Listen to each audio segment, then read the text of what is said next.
नमस्ते विद्यार्थियों, कक्षा 8 हिंदी विषय में जो इकाई 6 है भरत, वह हम आज समझते हैं। कल हमने इसको भाग 1 के रूप में समझा था।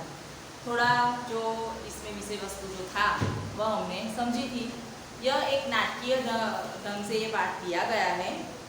जो कालिदास द्वारा लिखित मूल नाटक था अभिज्ञान शाकुंतलम, उसका संस्कृत में जो उन्होंने यह नाटक लिखा था उसका हिंदी में अनुवाद राजा लक्ष्मण सिंह ने किया है।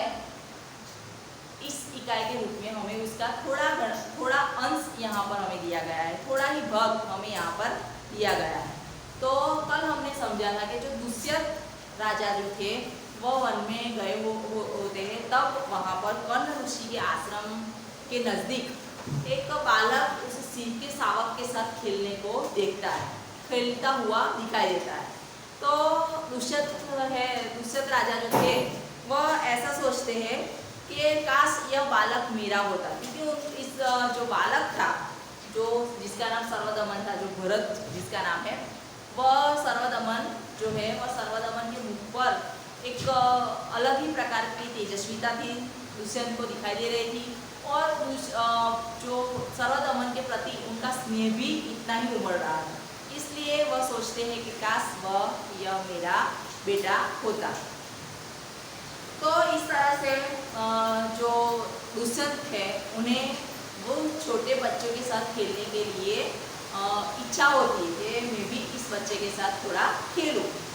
तो दुष्यंत जो होता है वह एक पेड़ के पीछे छिपकर उसकी जो बाल सहज जो मूर्तियाँ थी वह देखता है। तपस्विनी उसे जो सर्वदमन है उसके पास 2 तपस्विनी है, वह तपस्विनी उस दुष्यंत को समझाती है, उस सर्वदमन जो छोटा बच्चा था उसे समझाती है कि सिंह के शावक को तो छोड़ दे, वरना उसकी माँ आएगी तो तुझे नुकसान पहुँचाएगी। तो भी वह सर्वदमन मानता नहीं है। तो तपस्विनी उसे लालसा देती है कि मैं तुम्हें मिट्टी का जो मोल है वह खेलने के लिए देती हूँ, तुम इस सिंह शावक को नीचे छोड़ दो और इसे जाने दो अपनी माँ के पास। वह सर्वदमन मानता नहीं है कि पहले तुम खिलौना ले आओ, बाद में मैं तुम्हें यह दूंगा। तो इस तरह से सर्वदमन जो है वह खेलता ही जा रहा है और तब तपस्वी दुष्यंत से विनती करती है कि आप इसे समझाओ कि सिंह शावक को छोड़ दे। यहाँ पर हमने इतना पाठ जो है वह समझा था। आगे देखिए, दूसरी तपस्वी कहती है, हे बड़भागी, यह ऋषि कुमार नहीं है। जब दुष्यंत तपस्वी से कहता है कि हे ऋषि कुमार, तुम इस सिंह शावक को छोड़ दो, ऐसे आचरण तुम्हें शोभा नहीं देते, ऐसे व्यवहार आचरण के व्यवहार हमने कल लिखा है, तो ऐसे व्यवहार तुम्हें शोभा नहीं देते। तो जो तपस्विनी थी वह दुष्यंत से कहती है, हे बड़भागी यानी कि बड़े भाग्य वाला, हे बड़े भाग्य वाला, क्योंकि उसकी पहरवेश राजा की तरह दिख रही थी, इसलिए वो कहती है कि वो एक बड़े भाग्य वाला, यह कोई ऋषि कुमार नहीं है। दुष्यंत कहता है, सत्य है, उसके काम ही ऐसे साहस के हैं, यह ऋषि कुमार नहीं जान पड़ता, कोई ऋषि का बेटा हो ऐसा तो नहीं जान पड़ता, क्योंकि वह इसमें सहजता भरी हो, जैसे कोई वीरों में भरी हो, कोई राजा का पुत्र हो ऐसा लगता है कि। परंतु मेरे तपोवन में वास ने इसे ऋषि पुत्र जाना था कि उसके काम तो सहज भरे थे, वह तपोवन में रहता था, तपोवन यानी कि वन में रहता था, इसलिए मुझे लगा कि वह ऋषि पुत्र होगा। बच्चे की हथेली को अपने हाथ में लेकर स्वयं से कहता है, वो उसने बच्चे को उठा लिया, बच्चे की हथेली को वह देखता है। और हाँ, जब इसका हाथ छूने से मुझे इतना सुख हुआ है, तो जिस बड़भागी का यह बेटा है उसे कितना हर्ष होता होगा। केवल मैंने इसे छुआ तो मुझे इतनी खुशी हुई, इतना आनंद आया। तो जिसका यह बेटा है, ऐसे बड़भागी यानी कि बड़े भाग्य वाला का जो यह बेटा है वह कितना खुश होता होगा। दूसरी तपस्वी कहते हैं, दोनों की ओर देखकर कहती है, बड़े अचंभे की बात, वो आश्चर्य की बात, अचंभे यानी कि वो आश्चर्य की बात, क्या आश्चर्य लगी मैंने। दुष्यंत पूछता है, तुम्हें क्यों अचंभा हुआ, क्यों आश्चर्य हुआ। दूसरी तपस्वी से कहती है, इसलिए हुआ कि इस बालक की और तुम्हारी सूरत बहुत मिलती है। यह जो बालक है सर्वदमन और तुम्हारी सूरत, दुष्यंत से ऐसा करती है कि दुष्यंत तुम्हारी सूरत और इस बालक की सूरत तो काफी मिलती जुलती है, और तुम्हें जाने बिना भी इसने तुम्हारी बात भी मान ली, तुम्हें ये जानता भी नहीं है तो भी तुमने इसे तुम्हारी बात मान ली। दुष्यंत बच्चे को गोद में उठाता है, कहता है हे तपस्विनी, जो यह ऋषि कुमार नहीं है तो यह किस वंश का है? वंश यानी कि किस कुल का है वह? तो दूसरी तपस्विनी से कहती है यह पुरुवंशी है। दुष्यंत कहता है वंश का इस तरह से विभाग जो होता है वह कहते हैं यह पुरुवंशी है। जैसे कि पटेल होते हैं तो पटेल में अलग अलग होते हैं, कड़वा पटेल जिसे बोलते हैं, लेवा पटेल होता है, इस तरह से। मुसलमान में भी अलग अलग मुसलमान होते हैं, है ना, जो गोरा मुसलमान होते हैं, फिर ऐसे मुन्ना जो बोलते हैं मुसलमान होते हैं, वह सब होते हैं, मुसलमान ही होते हैं, पर उनमें विभाग होते हैं कि ऐसा वंश होता है। तो इसमें भी यह पुरुवंशी था। दुष्यंत कहता है स्वयं से, इसलिए इसकी सूरत मुझसे मिलती है। पुरुवंश का इसलिए लगता है मेरी सूरत इससे मिलती है। दुष्यंत स्वयं से कहता है, स्वयं से ही कहता है। बच्चे को बोझ से उतारकर कहता है पुरुवंशियों में यह रीति तो निश्चित है कि युवा अवस्था में वे महलों में रहकर पृथ्वी की रक्षा और पालन करते हैं।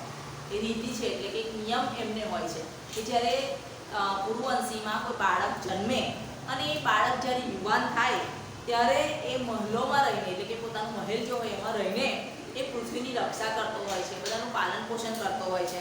અને વૃદ્ધાવસ્થા જ્યારે આવે તો એ વૃદ્ધાવસ્થા આને પર वन में जितेंद्रिय तपस्वियों के आश्रम में, जितेंद्रिय यानी कि इंद्रियों ने जीतवा माटे, जिसने अपनी इंद्रियों को जीत लिया हो, एवं जितेंद्रिय तपस्वियों के आश्रम में वृक्षों के नीचे कुटी बनाकर रहते हैं। युवावस्था में शू करे? महलों में रहीने पृथ्वीनी रक्षा करे। અને વૃદ્ધાવસ્થામાં શું કરે? તો વૃદ્ધાવસ્થામાં એ લોકો આવું તે વનમાં જતા રહે અને ત્યાં જઈને એ કોઈ વૃક્ષની નીચે, તપોવનમાં વૃક્ષની નીચે કુટીર બનાવીને, કાચું મકાન બનાવીને ત્યાં એ તપોવનમાં પોતાનું જીવન ગુજારે। देवता जैसी शक्ति वाला यह निडर और असाधारण बालक मनुष्य का पुत्र भला किस प्रकार होगा? देवता जैसी शक्ति है इसमें, तो यह कैसे के तो मनुष्य का पुत्र होगा?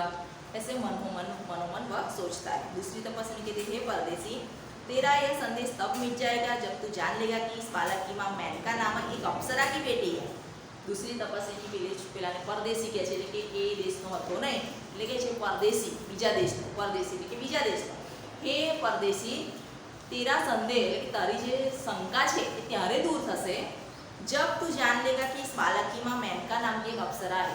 जो सर्वदमन है उसकी माँ मेनका नाम की एक सुंदर अप्सरा जो थी, सबसे सुंदर, स्वर्ग की सबसे सुंदर अप्सरा जो थी मेनका, उसकी पुत्री थी शकुंतला, और शकुंतला का पुत्र था सर्वदमन, इसलिए कि वह इतना सुंदर बालक है, इसलिए ये सुंदर दिख रहा है। उसी के प्रताप से इसका जन्म देव पितर के इस तपोवन में हुआ था। कोना प्रताप से? पेली जो अप्सरा थी एना प्रताप थी आ छोकरानो जन्म क्या थयो छे? देव पितर के इस तपोवन में हुआ। देव पितर यानी के देव और पूर्वज दो एमनी એટલે કે એમનાથી દેવ પિતર કે इस દેવ અને પૂર્વજના જે આશ્રમ છે, જે તપોવન છે, જે વન છે, એમાં એનો જન્મ થયો છે। दुष्यंत मन में सोचता यह तो बड़े आनंद की बात सुनाई, इससे खुश और आशा बढ़ी। હવે છે ને સચ્ચાઈની થોડો નજદીક જવા માંડે છે, એટલે એને થોડી આશા બંધાય છે કે આ તો બધું મળી જેવું જ કહે છે કે શકુંતલાની માતા અપ્સરા જે મેનકા હતી, તો કે આ તો થોડું ઘણું આવું લાગે છે, એમને આશા बढ़ी है। इसकी माता किस राजर्षि की पत्नी है? એટલે दुष्यंत पूछ बैठता है, वो पूछता है कि इसकी जो माता है वह किसकी पत्नी है? किस राजश्री की, એટલે કયા રાજાની પત્ની છે એમ। दूसरी तपस्विनी कहती है जिस राजा ने अपनी विवेक स्त्री को बिना अपराध छोड़ दिया है उसका नाम मेनलुगी। केम के शकुंतला जो हमने कल श्राप की बात की थी कि एक ऋषि के श्राप के कारण दुष्यंत शकुंतला को भूल गया, तो दुष्यंत के पास इस तरह से शकुंतला के आश्रम से कुछ लोग जाते हैं कि शकुंतला तुम्हारी पत्नी है, तो दुष्यंत मानने से मना कर देता है कि नहीं, मेरी तो कोई पत्नी नहीं है, मैंने किसी से शादी नहीं की। तो इस तरह से वह कहता है, तो वह सच में नहीं कहता, उसे जो ऋषि का श्राप था इसलिए वह भूल गया होता है शकुंतला। तो तपस्विनी को लगता है कि जानबूझ के दुष्यंत ने शकुंतला को नहीं अपनाया, इसलिए कहती है कि जिसने बिना वजह, जिसकी पत्नी की कोई अपराध नहीं था, उसे छोड़ दिया था, मैं उसका नाम नहीं लूँगी, वो पापी है। दुष्यंत स्वयं से कहता है यह कथा तो मुझ पर लगती है, ये तो मेरी ही कहानी लगती है। भला अब इस बालक की माँ का नाम पूछूं मैं? मनोमन सोचता है कि अब मुझे इसकी माता का नाम पूछना होगा, शायद वह शकुंतला हो। इस तरह से वह मन में सोचता है।